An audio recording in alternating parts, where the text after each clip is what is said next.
Uptown Swing level 1-8 count. Val, Peter.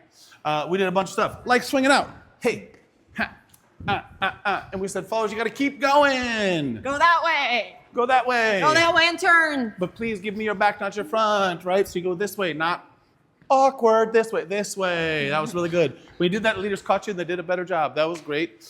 We worked on twists. Yeah, so again, stack it, don't slide from underneath yourself, and practice your swivels with this. There, 1, 2, 3, and 4, 5, 6, 7, up, pa, pa, pa, da, pa, pa, pa, pa, pa. And then I also gave you that you, on 7, 8, you can go and just put that arm out there. Or you can get fancy.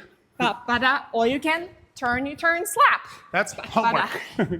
Pa, pa, da, ha. Then we put it together with all the stuff we know, like circles, like promenades, hey, hey, ho, like the yo-yo sometimes. Like, we did the double turn.